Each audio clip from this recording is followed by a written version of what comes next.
se vi trovate in Croazia vi consiglio di venire a visitare Abbazzia, questa Alen che vi è, The Wall, Croatian Walk of Fame, la via dei croati famosi. ecco, non è come Los Angeles, però è molto bello, il lungomare è lungo 14 km, sì, e vi consiglio di venirla a visitare. Facciamo vedere una stella. Io pensavo che fossero... Questo è famoso, Goran Ivanišević, sportista.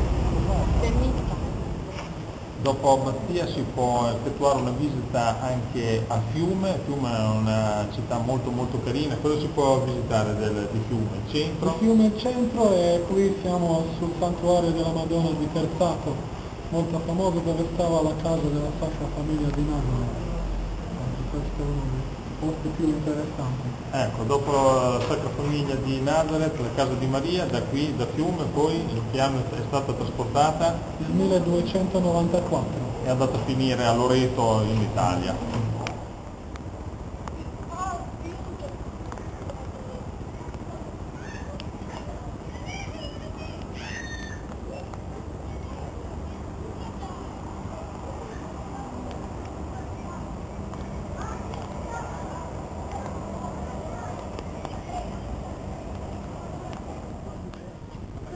Dopo Fiume in Croazia vi consiglio una visita all'isola di Krk e magari alloggiare in questo posto strepitoso a 5 metri dal mare.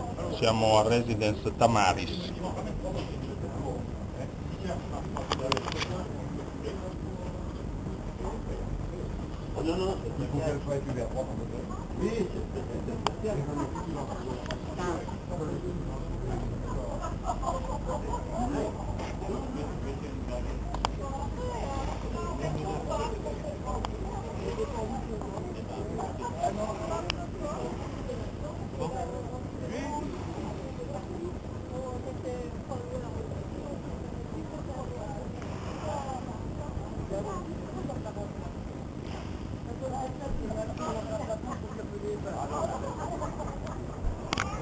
Un locale molto particolare a Krk è il Volsonis, che è proprio vicino alla torre di guardia,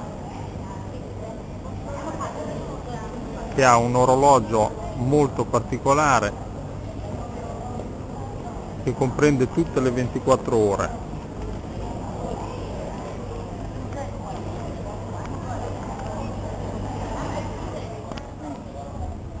Allora, se vi trovate sull'isola di Krk, quale paesino si può visitare oltre Krk? Vernik, Verbenico, dove siamo adesso. Vernik, e per mangiare qualcosa di sfizioso, di particolare, qualche ristorantino? Si può visitare con Obanada. Ok, il nome ha un significato particolare, che significa? Speranza. Speranza Nada, no? Nada. Ristorante Nada, che significa speranza in croato. Il vino prodotto da questo ristorante si chiama? Žlahtina. Žlahtina, sì. Žlahtina, ed è veramente un vino DOC prodotto solo ed esclusivamente Sull'isola di Veglia. qua sull'isola di Veglia.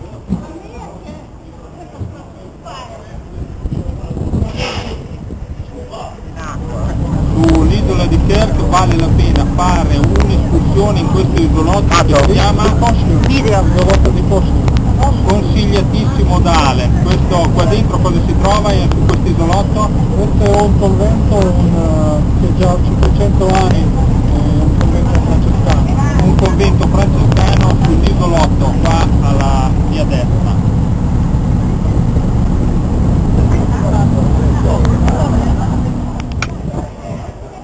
Alla fine di questo lungo tour nell'isola di Krk insieme ad Alen siamo arrivati dove, Alen?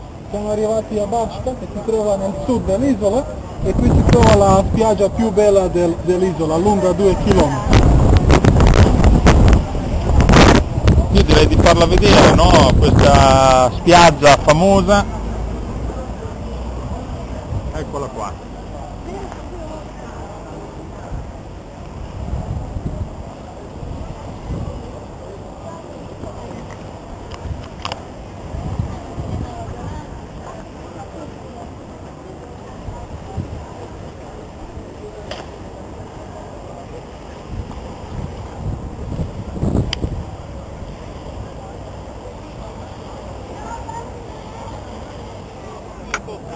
se venite in Croazia non potete non visitare l'Istria, che è una terra fantastica. Noi siamo stati a pranzo ai Cici, siamo stati ad Abbatia, che in croato si chiama Batia. ok, Paolo vi dà dei piccoli consigli per visitare altre due città fantastiche qui in Istria. Ecco, se venite in Istria assolutamente non dovete perdervi la città di Pola, la più grande città dell'Istria, con i suoi magnifici monumenti romani, in particolare l'arena di Pola, e la romantica cittadina di Rovigno, con il suo stile veneto. Esatto, Rovigno poi è fondamentale come visita, perché chi ci abita qua a Rovigno, Il sottoscritto. il Paolo, e poi c'ha un campanile gigantesco che adesso vi faremo Il più grande di vedere. tutti. Ecco, quindi in Croazia mi raccomando, venite a Rovigno.